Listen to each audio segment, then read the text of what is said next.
एक समुदाय जिसने 60-70 वर्षों तक भयानक अत्याचार देखे, उस समुदाय के दर्द का एहसास तो अलग बात है, उनको अब शब्द कहे जा रहे हैं। ये पाकिस्तान के अंदर हिंदुओं और अल्पसंख्यकों के बारे में सोच को दिखाता है।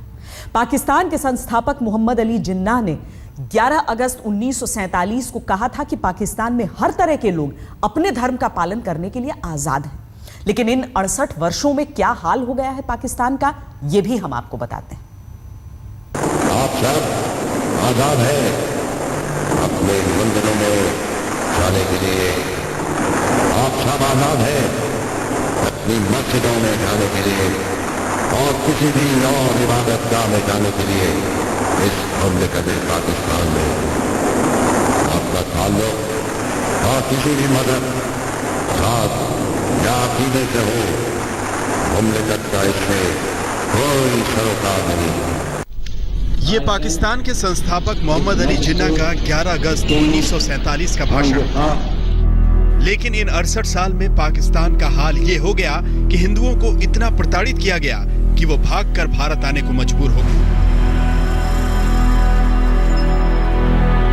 हमको 2 दफा ले गए थे, लूट मार करके गहने वहने सारे चुरा के सब ले गए थे। और हमने कहा यहाँ हम नहीं रहते सकते, हमारी माँ वहाँ है, हमारा बाप नहीं है, मर गए हैं। वो वहाँ परेशान होके बैठी है, वो कह रही है हमको यहाँ से ले जाओ कैसे करके, कैसे भी। अब छोटे छोटे हमारे भाई हैं, बस उसके मारने के लिए वो अब देख रहे हैं। ये अत्याचार पाकिस्तान के सिस्टम का हिस्सा हो गया है, जहां अल्पसंख्यकों, खासतौर पर हिंदुओं पर अत्याचार के किस्सों से पिछले 6 दशकों से इतिहास के पन्ने काले पड़े। पाकिस्तान से पीड़ित होकर भागने को मजबूर हिंदू क्या कहते हैं, ये सुनिए। हमारी दिक्कतें यहाँ सुनोगे ना तो रोने शुरू कर देंगे, इतनी हमारी दिक्कतें। लेकिन हम मजबूर हैं, हम रो के भी मार के भी रोने नहीं देते। हमारी दिक्कतें वहाँ जैसे शमशान घाट ले गए, वो मुर्दे को जलाने नहीं देंगे, दफनाओ। जिंदे तो हमें नहीं वहाँ खाना पीना मिलता, लेकिन मरते भी जलाने दफनाने की बात करते थे। भारत में दिल्ली, जोधपुर, जैसलमेर, जयपुर, रायपुर, अहमदाबाद, राजकोट जैसे कई शहरों में 400 से ज्यादा उन पाकिस्तानी हिंदुओं की बस्तियां हैं जो शरणार्थी बनकर भारत आए हैं। पाकिस्तान में जुल्म के ऐसे घाव इनको मिले हैं कि अब पाकिस्तान कभी लौटना नहीं चाहते। पाकिस्तान तो मर जाएंगे, मिट जाएंगे, वो हम तो नहीं जा सकते, क्योंकि हमने ये अप्लाई किया हुआ है कि हम वापस नहीं जाएंगे, हमें भारत की नागरिकता चाहिए। ये पाकिस्तान के खूंखार सिस्टम का सच है, जो अल्पसंख्यकों को जीने का अधिकार तक नहीं देता। खुद पाकिस्तान में बैठे बुद्धिजीवी इन अत्याचारों को कबूल करते हैं। आज आप देख रहे हैं कि हिंदू जो है वो हिंदू बन के मुल्क से भाग रहे हैं, इसलिए से जो छोड़ के जा रहे हैं, क्योंकि वो समझते हैं कि वो यहाँ महफूज नहीं है। हालांकि वो पाकिस्तानी है। 64 साल उन्होंने यहाँ रहा है, दिन ब दिन उनके हालात खराब हो रहे हैं और वो इसलिए छोड़ के जा रहे हैं कि हमने अपनी अक़ीदतों का ख्याल नहीं किया। इस तरह के देश और इस तरह के समाज में कोई कैसे रह सकता है, जहां नागरिकों के साथ धर्म के आधार पर ऐसे भेदभाव किए जाते हैं, ऐसे अत्याचार किए जाते हैं, जिसकी मिसाल शायद ही पिछले कई दशकों में दुनिया में कहीं और मिली हो। जितेंद्र बहादुर सिंह और मंजीत नेगी के साथ आज तक ब्यूरो। पाकिस्तान में हिंदुओं और दूसरे अल्पसंख्यकों का क्या हाल है, इसके बारे में हम आपको और बताते हैं। 1951 में पाकिस्तान की पहली जनगणना में हिंदू आबादी 22% थी। 1998 में घटकर सिर्फ 1.6% रह गई। यहां पर आपको यह भी बता दें कि पाकिस्तान में वर्ष 1998 के बाद से कोई जनगणना ही नहीं हुई है। पाकिस्तान हिंदू काउंसिल के मुताबिक इस वक्त पाकिस्तान में 70 लाख हिंदू हैं, जिनमें ज्यादातर सिंध प्रांत में रहते हैं। ह्यूमन राइट्स लॉ नेटवर्क के मुताबिक वर्ष 1965 से अब तक करीब 1,25,000 हिंदू पाकिस्तान से पलायन कर चुके हैं। एक तथ्य यह भी है कि आजादी के वक्त पाकिस्तान में कुल 428 मंदिर थे, जिनमें अब सिर्फ 26 मंदिर बचे हैं। धार्मिक स्वतंत्रता पर अमेरिकी गृह मंत्रालय की रिपोर्ट के मुताबिक पाकिस्तान में हर वर्ष 1000 हिंदू और ईसाई लड़कियों का अपहरण करके उन्हें धर्म परिवर्तन के लिए मजबूर किया जाता है। यही नहीं, हिंदू, सिख और दूसरे अल्पसंख्यक समुदायों की शादी को भी कानूनी मान्यता नहीं दी जाती है। हिंदू मैरिज एक्ट पिछले 68 साल से पाकिस्तान में पास नहीं हो पाया है। पिछले 68 साल में इस साल पहली बार पाकिस्तान के सिंध प्रांत में होली की सरकारी छुट्टी दी गई थी। पाकिस्तान में सिविल सर्विस में अल्पसंख्यक समुदाय के लोगों का प्रमोशन एक निश्चित सीमा तक ही हो सकता है। पाकिस्तान की सेना में गैर मुस्लिम को कर्नल या फिर उससे ऊपर की रैंक का अफसर नहीं बनाया जाता है। गैर मुस्लिमों को पाकिस्तान में राजनीतिक रूप से संवेदनशील पद भी नहीं दिया जाता है। पाकिस्तान की नेशनल असेंबली में 342 सदस्यों में सिर्फ 7 सदस्य अल्पसंख्यक समुदाय के हैं। आप ये जानकर भी चौंक जाएंगे कि वर्ष 1978 के बाद से भारत ने करीब 55,000 पाकिस्तानियों को नागरिकता दी है, जिसमें बड़ी संख्या में पाकिस्तान से भागकर आए हिंदू परिवार हैं। वर्ष 2014-15 में भारत सरकार ने 4,300 पाकिस्तानियों को भारतीय नागरिकता दी। आपको भारत सरकार के उन नए प्रस्तावों के बारे में भी बताते हैं जो भारत में रह रहे पाकिस्तानी हिंदुओं की मुसीबतों को काफी हद तक कम कर सकते हैं। ये वो लोग हैं जिनका कोई देश ही नहीं है। एक देश था पाकिस्तान, उसने भी ऐसे दर्द दिए कि भागकर भारत आना पड़ा, लेकिन आज भी अपनी मुसीबतों के अंत का इंतजार कर रहे हैं। 7 बजे से लेके 12 बजे तक यहाँ बिजली चलती है रात को, उसके बाद बिजली सारा दिन सारी रात नहीं होती है। मच्छर इतने हैं, रात को आप देखोगे तो बहुत परेशान हो जाओगे। दिमाग की नसें कमज़ोर हो गई बुखार में, अभी भी ठीक नहीं होती है। दवाई चल रही है और बोल रहे हैं कि ले जाओ हॉस्पिटल में दिखाओ, और पैसे नहीं है तो कहाँ से लेके जाएं। दिल्ली से लेकर जोधपुर, जैसलमेर तक और रायपुर से लेकर राजकोट और अहमदाबाद तक पाकिस्तान से आए हिंदुओं की करीब 400 बस्तियां हैं। हालात देखकर किसी को भी तरस आ जाएगा। पाकिस्तान से ये हिंदू परिवार इस उम्मीद से आए थे कि भारत में उनकी जिंदगी कुछ तो सुधर जाएगी। इतने वर्षों के बाद अब इनको थोड़ा सा सुकून मिला है कि भारत सरकार ने इनके बारे में कुछ सोचा है। सरकार के प्रस्ताव के मुताबिक लंबी अवधि के वीजा पर जो पाकिस्तानी हिंदू हैं, वो बिना किसी अड़चन के बैंक में अकाउंट खोल सकते हैं। खुद का रोजगार चलाने के लिए वो जमीन खरीद सकते हैं। वो पैन कार्ड, आधार कार्ड, ड्राइविंग लाइसेंस बनवा सकते हैं। वो जिस राज्य में हैं, वहाँ कहीं भी जाने का अधिकार मिलेगा। नागरिकता के लिए रजिस्ट्रेशन फीस सिर्फ 100 रुपए ही होगी। वीजा न बढ़ने की स्थिति में लगने वाली पेनल्टी से छूट होगी। आधार हो गया, ड्राइविंग लाइसेंस हो गया और कई चीज़ें हैं। हाँ, बहुत बैंक अकाउंट हर चीज़ होता है जो उस सुविधा के मुताबिक उनका ज़िंदगी में कुछ आराम हो, कुछ उनको ज़िंदगी जीने में परेशानी ना हो, इसके लिए तैयारी कर रही है। पाकिस्तान और पड़ोसी देशों से आए हिंदू परिवारों के लिए ऐसे नरम दिल वाले प्रस्तावों पर केंद्रीय गृह मंत्रालय ने अभी सुझाव मांगे हैं। भारत सरकार के इस नरम दिल प्रस्ताव से शरणार्थी हिंदू परिवारों के चेहरों पर थोड़ी रौनक लौटी है। बहुत ही राहत महसूस कर रहे हैं हम।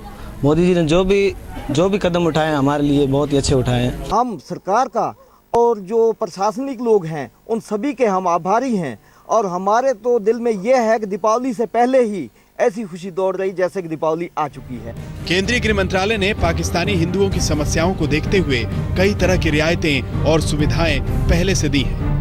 इनमें लॉन्ग टर्म वीजा के लिए सुरक्षा जांच और ऑनलाइन आवेदन जैसी सुविधाएं शामिल हैं। लेकिन सही मायनों में इन परिवारों की मुसीबतों को कम करने के लिए सिस्टम को मिलकर काम करना होगा। इन बातों का संज्ञान तो ये नीति आधारित होता है। गृह मंत्रालय और विदेश मंत्रालय इन बातों का संज्ञान लेकर के आगे की रणनीति तय करते हैं। 1978 के बाद से भारत ने करीब 55,000 पाकिस्तानियों को नागरिकता दी है। पिछले वर्ष सितंबर में भारत सरकार ने पाकिस्तान और बांग्लादेश से आए हिंदू शरणार्थियों को वीजा खत्म होने के बाद भी भारत में रहने की अनुमति दी थी। लेकिन इन सब के बीच इन परिवारों को उस वक्त का इंतजार है जब इनकी मुसीबतें पूरी तरह से खत्म होंगी। भारत सरकार ने पहले ही इनको लॉन्ग टर्म वीज़ा दिया हुआ है और अब इनको आधार कार्ड दे करके इनके आधार को मजबूत करने की कोशिश में जुटी हुई है। हालांकि पिछले कई वर्षों से ये लोग यहाँ पर रह रहे हैं और कई सरकारें आई, लेकिन किसी ने ध्यान नहीं दिया। अब देखना ये होगा कि कब तक इनकी ये जिंदगियां आने वाले समय में सुधरती हैं। आप देख रहे हैं खबरदार। क्या कोहिनूर हीरा कभी हमारा था ही नहीं, और क्या कोहिनूर हीरा आगे कभी हमारा हो भी नहीं पाएगा? अब खबरदार में हम इसी सवाल का विश्लेषण करेंगे, क्योंकि आज भारत सरकार ने ऐसे संकेत दे दिए हैं जिनसे लग रहा है कि कोहिनूर अब हिंदुस्तान को कभी नहीं मिल पाएगा। पूरे देश की भले ही कोहिनूर में दिलचस्पी हो, लेकिन लगता है भारत सरकार कोहिनूर की चमक से दूर हो गई है। कोहिनूर ब्रिटेन की महारानी के ताज में जड़ा है, जिसे टावर ऑफ लंदन में क्राउन जूल्स कलेक्शन में रखा गया है। आपको आज भी कोहिनूर का पूरा इतिहास बताएंगे। ये वही कोहिनूर है जिसे 13वीं सदी में आंध्र प्रदेश के गोलकुंडा खदान से निकाला गया था। जब ये खदान से निकला उस वक्त ये 787 कैरेट का था, वजन करीब 157 ग्राम था। जिसके हाथ में कोहिनूर आया वो इसे समय समय पर तराशता रहा। अब ये सिर्फ 105 कैरेट और करीब 21 ग्राम का रह गया है। लेकिन न तो कोहिनूर की चमक घटी है, न ही इससे हमारा जुड़ाव। हाँ, एक परेशान करने वाली खबर ये जरूर आई है कि केंद्र सरकार ने आज सुप्रीम कोर्ट में ये कहा है कि कोहिनूर को भारत लाना मुमकिन नहीं है। केंद्र सरकार की माने तो अंग्रेज कोहिनूर न छल से ले गए थे, न बल से ले गए थे, बल्कि इसे उन्हें एक उपहार के तौर पर दिया गया था।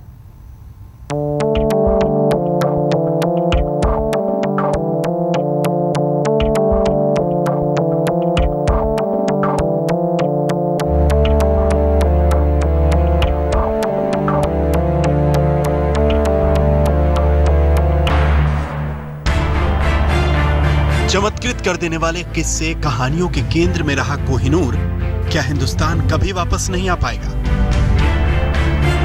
क्या ब्रिटेन की महारानी की ताज की सजावट बनकर रह जाएगा वो कोहिनूर जिस पर पूरा मुल्क फख्र से दावा कर रहा है?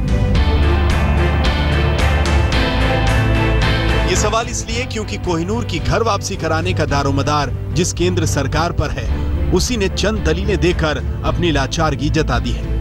सुप्रीम कोर्ट में सॉलिसिटर जनरल रंजीत कुमार को ये कहना पड़ा, हम सीधे तौर पर कोहिनूर पर दावा नहीं कर सकते क्योंकि कोहिनूर हीरे को कोई लूट कर नहीं ले गया, बल्कि 1849 में सिख युद्ध के हार जाने के तौर पर खुद दिलीप सिंह ने इसे अंग्रेजों को सौंपा था। अगर हम मांगेंगे तो दूसरे देश भी हमारे संग्रहालयों में रखी चीजों पर अपना दावा पेश करेंगे। कोर्ट में केंद्र सरकार ने हाथ खड़े कर दिए, इस बात की परवाह किए बिना कि एक बार अगर सुप्रीम कोर्ट ने केंद्र की दलील मान ली तो कोहिनूर पर भारत का दावा हमेशा हमेशा के लिए खत्म हो जाएगा। Chief justice T.S.. ठाकुर और जस्टिस यू ललित ने सरकार को आगाह करते हुए कहा, क्या आप चाहते हैं कि कोहिनूर वापस मांगने की याचिका खारिज कर दी जाए? भविष्य में अगर आप कोई दावा करेंगे तो बेहद दिक्कत आएगी। सुनवाई के दौरान सुप्रीम कोर्ट ने केंद्र सरकार को ये एहसास कराया कि वो संजीदगी से इस मामले में कोशिश करे और इस याचिका को सुप्रीम कोर्ट इसलिए नहीं खारिज कर सकता क्योंकि अगर ये याचिका खारिज कर दी गई तो भविष्य में भारत सरकार के किसी भी दावे को ब्रिटेन या कोई भी मुल्क सिर्फ इसलिए खारिज कर देगा कि भारत की सुप्रीम कोर्ट ने दावे को खारिज कर दिया है। देश की सबसे बड़ी अदालत की ऐसी हिदायत सुनकर सॉलिसिटर जनरल को भूल का एहसास हुआ। सरकार ने अदालत से 3 हफ्ते का समय मांगा तो सुप्रीम कोर्ट ने 6 हफ्ते का वक्त मुकर्रर कर दिया। लेकिन सवाल है कि क्या केंद्र सरकार कोहिनूर की वतन वापसी की कोशिश आगे जारी रखेगी? कोहिनूर हीरा आजादी के पहले क्या विषय है। संस्कृति मंत्रालय की हमारी जो गाइडलाइंस हैं उनके अंदर आजादी के बाद की विषयों की हमारा मंत्रालय उस पर संज्ञान लेता है और इस विषय पर अगर कभी कोई कॉल ली जाएगी तो एक्सटर्नल अफेयर्स मिनिस्टर या भारत सरकार उचित समय पर लेगी। इस वक्त हमारे मंत्रालय के तहत इस तरह का कोई भी विचाराधीन नहीं। सरकार के एक मंत्री की राय आपने सुन ली, विदेश मंत्रालय की राय अभी सामने आनी है, लेकिन सुप्रीम कोर्ट में आज जो कुछ हुआ उससे कोहिनूर को भारत लाना अब टेढ़ी खीर ही नजर आ रहा है। अहमद अजीम, दिल्ली, आज तक। दरअसल देश की सबसे बड़ी अदालत के लिए भी कोहिनूर किसी पहेली से कम नहीं। आज जब कोहिनूर को भारत लाने की अर्जी पर बहस चली तो सुप्रीम कोर्ट की तरफ से भी दिलचस्प टिप्पणियां आई। एक मौके पर देश के मुख्य न्यायाधीश टी.एस. ठाकुर ने कहा, हमने सुना है कि टीपू सुल्तान की तलवार हिंदुस्तान वापस आ गई है। इस पर सॉलिसिटर जनरल रंजीत कुमार ने कहा कि जो शख्स उसे हिंदुस्तान वापस लाया था वो अब हिंदुस्तान छोड़कर जा चुका है। जाहिर है इशारा विजय माल्या की तरफ था। इस पर मुख्य न्यायाधीश ने कहा कि क्या तलवार भी उनके साथ चली गई। अब हम आपको बताते हैं कि आखिर कोहिनूर इतना खास क्यों है। एक अनुमान के मुताबिक कोहिनूर की मौजूदा कीमत लगभग 150,000 करोड़ रुपए है। ये 105 कैरेट लगभग 21.6 ग्राम का हीरा है। आपको बता दें कि होप डायमंड के नाम से मशहूर दुनिया के सबसे महंगे हीरे की कीमत 35 करोड़ डॉलर है। होप डायमंड सिर्फ 45.52 कैरेट का है, यानी कोहिनूर के आधे से भी कम। बाबरनामा में इसकी खासियत बताते हुए लिखा गया है कि यह हीरा इतना महंगा है कि इसकी कीमत से पूरी दुनिया को 2.5 दिन तक खाना खिलाया जा सकता है। कोहिनूर के साथ एक अजीब सच्चाई ये भी जुड़ी है कि ये बेशकीमती हीरा कभी बिका ही नहीं, इसे या तो लूटा गया या तोहफे में दिया गया। केंद्र सरकार की आज की दलील से अंग्रेजों तक कोहिनूर के पहुंचने को लेकर कई पेचीदा सवाल खड़े हो गए हैं। तो आज हम आपको बताएंगे कि जिस कोहिनूर की उत्पत्ति आंध्र प्रदेश के गोलकुंडा खदान से मानी जा रही है, वो ब्रिटेन की महारानी के मुकुट तक कैसे पहुंचा। देश की सबसे बड़ी अदालत के सामने इस देश की सरकार ने बिना किसी लाग लपेट के कहा कि कोहिनूर हीरा बतौर उपहार दिया गया था, अंग्रेजी हुकूमत इसे लूट कर नहीं ले गई थी। तो 8 तारीख जो हुई चीफ जस्टिस कोर्ट में राजेंद्र कुमार ने कल्चरल मिनिस्ट्री के इंस्ट्रक्शन में ये कहा कि हमने ये इसको वसूल इसलिए नहीं कर सकते क्योंकि ये गिफ्ट था, बल्कि ये अंग्रेज़ों ने धोखा दे के नहीं लिया है। इसको मैंने बहुत सख्ती से ऑब्जेक्शन किया कि ये गिफ्ट नहीं था, ये बनाया गया है। तो क्या सच वही है जो सरकार डंके की चोट पर कह रही है, या सच वो है जो इतिहास के पन्नों से छनकर अलग अलग शक्लों में सामने आता रहा है? इतिहासकारों की माने तो कोहिनूर का जिक्र सबसे पहले बाबरनामा में मिलता है। मुगलों के पास सालों तक कोहिनूर हीरा रहा। कोहिनूर रखने वाला आखिरी मुगल बादशाह मोहम्मद शाह रंगीला था। 1739 में नादिर शाह कोहिनूर पर्सिया ले गया। 1747 में नादिर शाह की हत्या के बाद कोहिनूर अफगानिस्तान पहुंचा। नादिर शाह का सिपहसालार अहमद शाह दुर्रानी इसे अफगानिस्तान ले गया। 1830 में बगावत के बाद शुजा शाह ने कोहिनूर रंजीत सिंह को भेंट किया। शुजा शाह को महाराजा रंजीत सिंह ने अपने यहाँ शरण दी थी। इतिहासकारों की माने तो रणजीत सिंह की मौत के बाद अंग्रेजों ने उनकी सल्तनत पर कब्जा कर लिया, जिसके साथ कोहिनूर लंदन पहुंच गया। उसको चुपचाप रखा था जब तक रंजीत सिंह जिंदा थे, और जब बाद में दिलीप सिंह छोटा सा बालक पढ़ने के लिए आया था लंदन, तो तब उस बालक के हाथ में ये कोहिनूर देकर कहा कि जब क्वीन को मिलोगे तो ये उनको ये भेंट कर दो। तो वो क्या लड़का जानता था, तो उसने भेंट कर दी। उसको वो कहते हैं कि प्रेजेंट था। वो तो 420 है, बनावटी है, फ्रॉड है। इसको ऐसा कारण अंग्रेज देते हैं, इसको हम लोगों को मानना नहीं चाहिए, ये अपना है। यानी कि भारत से कोहिनूर के लंदन पहुंचने को लेकर अलग अलग किस्म की थियरी है। सच जो भी हो, लेकिन इससे कोहिनूर पर भारत का दावा कमजोर नहीं पड़ता, क्योंकि कोहिनूर का रिश्ता कहीं न कहीं हिंदुस्तान के गौरव से जुड़ा है। कोहिनूर के रास्ते में कानून और कूटनीति की पेचीदगियां हैं, लेकिन दो मुल्कों की सरकार चाहे तो इसे सुलझाना मुमकिन है। दिल्ली में अहमद अजीम के साथ आज तक ब्यूरो। कोहिनूर को लेकर तमाम तरह के मिथक भी रहे हैं। इसे अभिशप्त हीरा माना जाता है, यानी एक ऐसा हीरा जिसे पहनने वाला श्राप का शिकार हो जाता है। 900 साल के इतिहास में कोहिनूर ने जिसकी भी शोभा बढ़ाई, उसकी सत्ता और सल्तनत चली गई। कोहिनूर मूल रूप से फारसी भाषा का शब्द है। कोह यानी पहाड़, नूर यानी रोशनी, तो कोहिनूर का मतलब हुआ रोशनी का पहाड़। कई मानते हैं कि कोहिनूर वही हीरा है जिसका जिक्र महाभारत के स्यमंतक मणि के रूप में मिलता है। एक हिंदू धार्मिक कथा के अनुसार ये मणि सूर्य ने अपने भक्त को दी थी, जिसमें उनका तेज समाहित था।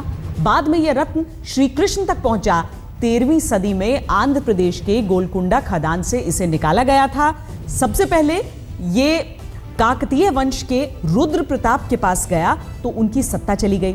नादिर शाह की भी हत्या कर दी गई, तो महाराजा रणजीत सिंह को भी सत्ता से बेदखल होना पड़ा था। कहते हैं इन्हीं मितकों से घबराकर ब्रिटेन की महारानी ने ऐसी व्यवस्था की कि राज मुकुट राजा की बजाय महारानियां पहने। यह अलग बात है कि जिस अंग्रेज के राज में कभी सूरज अस्त नहीं होता था, उसका भी खात्मा होता चला गया। कोहिनूर पर पूरी दुनिया की नजर लगी है। भारत का तो दावा बनता है, लेकिन पाकिस्तान भी कोहिनूर पर नजरें गड़ा रखा है। पाकिस्तान की एक अदालत में कोहिनूर पर हक को लेकर याचिका दायर हो गई है।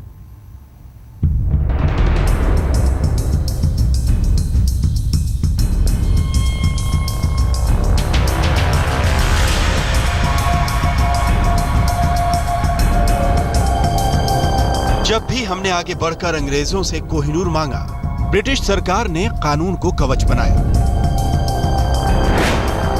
2010 में ब्रिटेन के विदेश विभाग का बयान आया कि 1963 में ब्रिटिश म्यूजियम एक्ट के तहत वहां के राष्ट्रीय संग्रहालयों से कोई चीज हटाई नहीं जा सकती। सरकार ने कानून में बदलाव करने से भी इनकार किया। 2013 में प्रधानमंत्री डेविड कैमरन भारत आए तो उन्होंने भी कोहिनूर वापस लौटाने से इनकार कर दिया। दरअसल अंग्रेजी हुकूमत जानती है कि कोहिनूर हाथ से निकला तो ब्रिटेन के तमाम म्यूजियम खाली होने लगेंगे।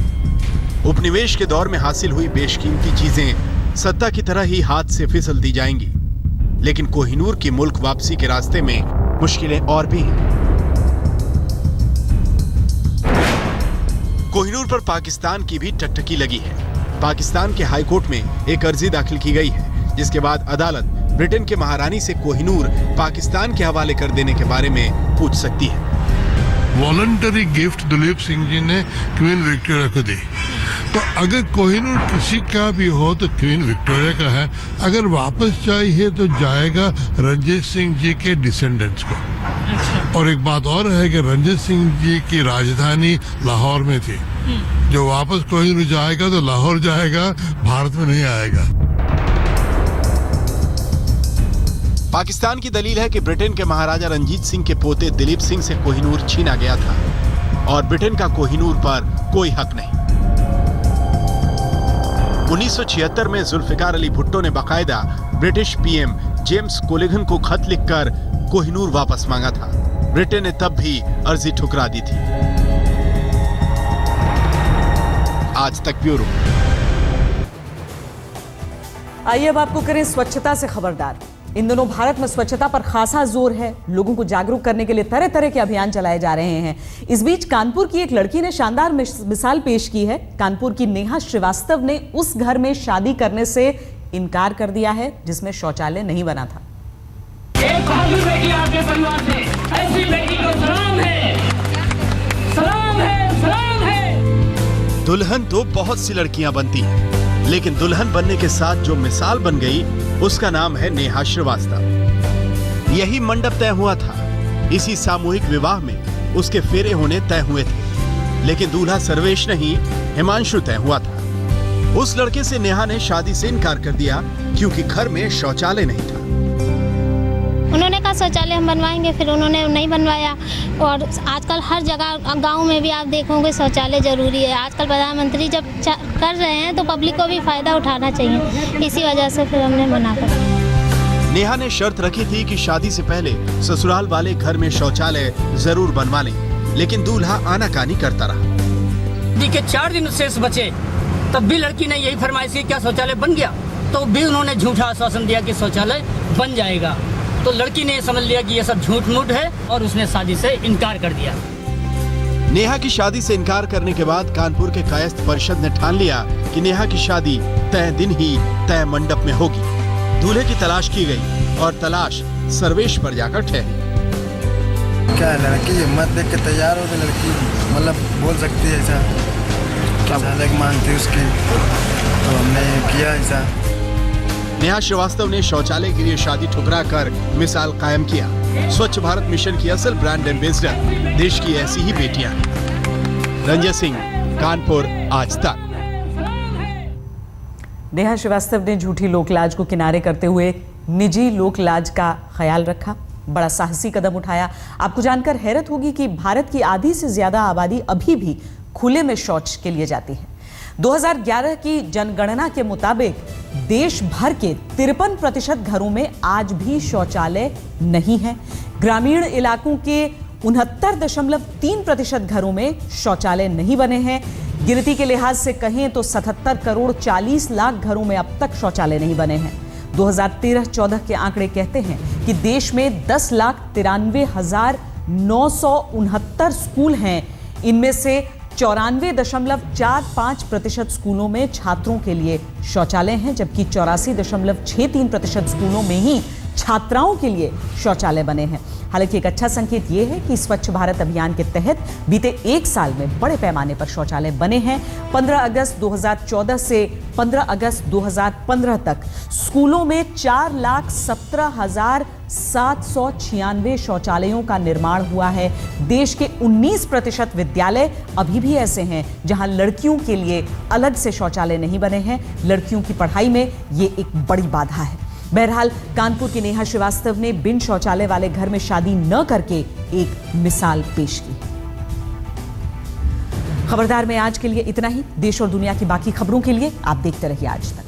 गुजरात के मेहसाणा में पाटीदार समाज की जेल भरो आंदोलन के दौरान भड़की हिंसा के बाद शहर में कर्फ्यू लगा दिया गया है। मेहसाणा के डीएम ने जिले में इंटरनेट सेवा पर भी 24 घंटे के लिए प्रतिबंध लगाया।